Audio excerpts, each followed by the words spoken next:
Grassroots vous présente le magazine Intelligence économique.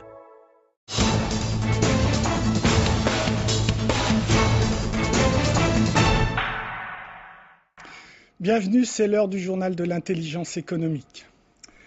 L'armée peut-elle rapporter gros? Eh bien, c'est la question au centre de notre édition du jour. Avec un exemple très précis puisqu'il s'agit de la présence des troupes françaises à Djibouti. Plus de 2000 militaires sécurisent ce pays depuis environ une trentaine d'années. Un pays qui est situé dans une zone particulièrement instable puisqu'on trouve la Somalie au sud et l'Éthiopie à l'est. Alors à côté, évidemment, Djibouti est un véritable havre de paix. Et c'est justement grâce aux militaires français. Le problème, c'est qu'il y a très peu de retour sur investissement pour la France. Et même pire, ce sont d'autres pays qui profitent du développement économique de Djibouti. C'est en tout cas ce que montre l'enquête sur place de William Braciano et Claire Giraud. Châtel unité arrivé sur site et opérationnel. Terminé. Opérationnel, les missiles moyenne portée peuvent servir à tout moment en cas de menace. Aux commandes, des militaires français. Des soldats basés à Djibouti depuis l'indépendance du pays en 1977. 30 ans de présence des 3 corps d'armée. En tout, ce sont 2850 militaires français qui protègent la République de Djibouti avec des moyens importants comme ici ces Mirage 2000, équipés pour la défense aérienne et le bombardement. Pour le général Philippe Lefort, chef des forces françaises, la France rend un immense service à Djibouti. C'est le dernier pays qui n'est pas encore aujourd'hui en crise grave. Donc j'ai la faiblesse de croire que notre présence sert la cause de la paix. La paix politique et économique, car la présence militaire française a un impact positif sur le commerce international de la région. Celle-ci, je crois, permet d'assurer une certaine stabilité et donc facilite la croissance économique de ce pays. Le problème, c'est que la France ne profite pas de cette croissance économique. Or, la présence militaire française coûte cher, 150 millions d'euros par an au budget de l'État, pour un retour sur investissement quasi nul. Ce sont les pays du Golfe qui profitent du développement économique de Djibouti. Parmi les secteurs en plein développement, le port de Djibouti, éminemment stratégique pour la route du pétrole, surtout en cas de conflit entre l'Iran et les États-Unis. C'est la multinationale de Dubaï, DP World, qui a remporté le marché de la concession et de la construction d'un nouveau port. Le gouvernement de Dubaï, ce qu'il a fait en tant que partenaire stratégique, il nous a aidés à développer la capacité compétitive du port de Djibouti, d'améliorer l'efficacité et de nous permettre de mobiliser les fonds nécessaires pour développer la nouvelle plateforme portuaire de Doralé. Le voilà, ce nouveau terminal. Des installations high-tech qui n'ont rien à envier aux ports occidentaux. À la fin de l'année, ce port en eau profonde pourra accueillir des navires de 6e génération capables d'embarquer 14 000 conteneurs. DP World a investi un tiers des 400 millions de dollars nécessaires à la construction de ces nouvelles installations. Mais la multinationale arabe apporte aussi les infrastructures techniques et juridiques aux entreprises qui souhaitent s'installer dans la zone franche de Djibouti. On est en train de donner la sécurité en termes d'investissement, on est en train de créer l'environnement où quelqu'un peut venir s'installer. Et c'est quelque chose qui manque dans pas mal des pays avoisinants. Soit 40 hectares qui accueillent une centaine de sociétés, dont aucune n'est française.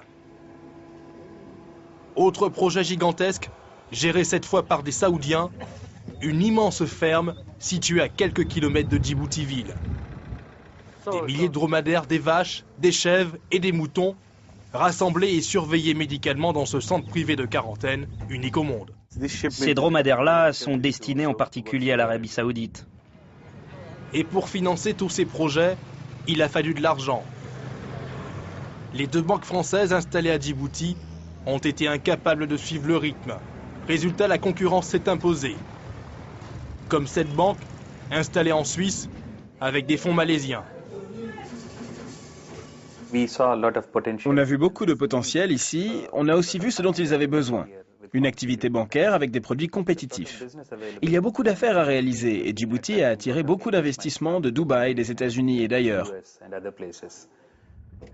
La richesse de Djibouti, c'est aussi ses magnifiques paysages. Le lac Assal et sa banquise de sel, et ses plages bleues turquoises particulièrement apprécié par les amateurs de plongée. Un tourisme en plein développement. Et là encore, ce sont des investisseurs arabes qui construisent de somptueux hôtels comme cet unique palace 7 étoiles d'Afrique. Djibouti vise un tourisme particulier mais lucratif. Djibouti mise sur cette combinaison entre le luxe et l'authenticité. Djibouti, c'est 600 000 habitants, les 2/3 vivant dans la ville. Une croissance qui dépasse les 4%, un PIB proche des 470 millions d'euros, boosté par la croissance économique de l'Éthiopie, qui dépend presque entièrement de Djibouti pour ses importations et ses exportations, mais surtout dopé par les investissements arabes. Il ne faut pas oublier que nous sommes membres d'une même famille, c'est-à-dire la nation arabe et islamique en même temps, n'est-ce pas? Nous ne sommes pas loin l'un de l'autre. Ce sont les gens qui nous sont les plus proches. Et les Français dans tout cela? On les attend. Alors les Français, on les attend justement, et avec nous sur ce plateau, Steph Gentilly, vous êtes président de la BRED Banque Populaire et puis également président international du Forum francophone des affaires. Alors le président djiboutien est très clair, on vous attend. Est-ce que vous y êtes, vous? Alors, en ce qui nous concerne, c'est non. La réponse, on ne nous attend pas, puisque nous y sommes. Comme vous le savez, nous venons de racheter les parts de notre consoeur BNP à Djibouti, et nous sommes donc maintenant devenus une banque à Djibouti. Donc, nous avons pris, nous, le pari d'investir à Djibouti, de devenir banquier à Djibouti, et en plus, nous avons l'intention d'implanter les structures de notre groupe. Nous avons l'intention d'implanter Natexis Pramex International, qui est le premier cabinet européen d'accompagnement des entreprises. Nous avons vocation à accompagner le million d'entreprises qui y ont dans notre groupe, mais c'est une structure internationale qui accompagne les entreprises dans le monde entier. Et puis nous avons aussi l'intention d'implanter l'agence de coopération et développement du groupe des banques populaires. Donc en ce qui nous concerne, nous y sommes. Vous n'arrivez pas un petit peu tard? Écoutez, on arrive quand on peut arriver, c'est comme tout. On n'arrive pas trop tard, puisque Djibouti est en pleine extension, et ce document que vous venez de réaliser à Djibouti de grande qualité débloque bien le développement de Djibouti, montre bien que le gouvernement a su stabiliser l'économie. Votre reportage indique une croissance effectivement d'environ 5% depuis les 2 dernières années. Il y a des pays qui aimeraient bien avoir la même croissance, et je n'en cite aucun. Mais non, nous arrivons au bon moment. Les investissements sont là, les investissements vont arriver. Mais sincèrement, vous voyez, vous, des Français dans le secteur touristique, dans le secteur du port ou pas, où vous êtes les premiers Français à revenir? Non, nous ne sommes pas les premiers Français à revenir. Il y a une importante communauté d'affaires à Djibouti française. Bien sûr, personnellement, je suis favorable à ce que la communauté française à Djibouti soit encore plus importante, et nous travaillerons pour cela.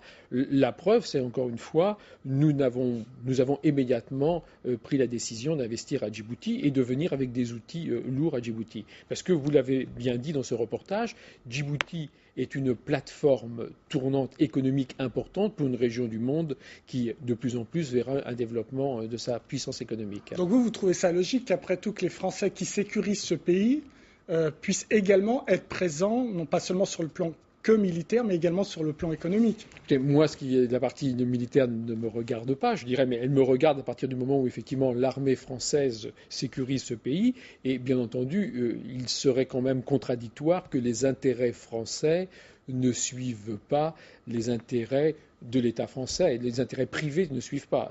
Il n'y a pas aucune raison que les intérêts privés ne soient pas présents à Djibouti, et on s'y emploie tous. Alors vous êtes une banque, mais quel secteur vous avez identifié particulièrement intéressant pour l'économie française? Bien sûr, il y a là les infrastructures du port. Il y a bien entendu ce port qui deviendra un grand port international sur une voie internationale de navigabilité, et puis il y a aussi l'ensemble du dispositif de tourisme. Et le directeur de l'Office national du tourisme tout à l'heure l'indiquait bien, le tourisme est en expansion à Djibouti. C'est un tourisme intelligent qui se situe, comme il le disait, entre un haut de gamme et un moyen de gamme, avec des gens intéressés par un domaine historique toujours présent. Donc oui, il y a beaucoup de possibilités. Djibouti est aussi à la croisée de l'Éthiopie, de la Somalie, du Yémen, et il y a là de grands marchés. Les intérêts français doivent être présents et être encore plus présents. Le président de la République a raison de le dire. Vous analysez, vous, la percée arabes dans cette partie de l'Afrique après la percée chinoise?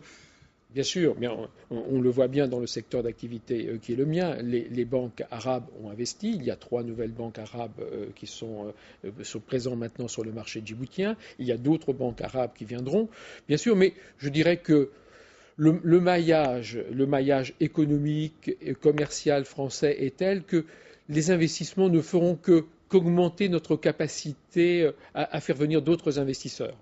Donc vous êtes sur le départ pour amener aussi des entrepreneurs autres que des banquiers français sur ce terrain-là. Ah oui, bien entendu. Notre métier, par exemple, dans Natixis Pramex International, est d'emmener des entreprises et des entreprises industrielles, commerciales et tertiaires dans cette région. Et je dirais aussi l'énorme travail que l'État djiboutien a fait dans la formation. On trouve sur place des gens extrêmement bien formés, les universités fonctionnent et nous avons là un bassin de population important. En plus, je dirais l'effort fait par l'État djiboutien aussi sur la réforme du Code du travail.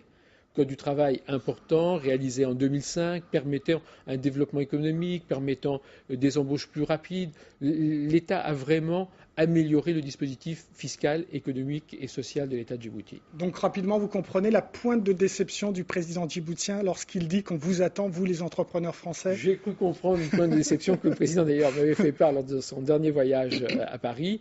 Bien entendu, moi je suis le premier à dire que les investissements français doivent être plus importants dans une région essentielle de l'économie internationale. Bien, merci Steve Gentilly pour ces éclaircissements. L'émission est terminée, mais vous pouvez la retrouver avec encore plus d'informations sur france24.com. Au revoir et restez avec nous.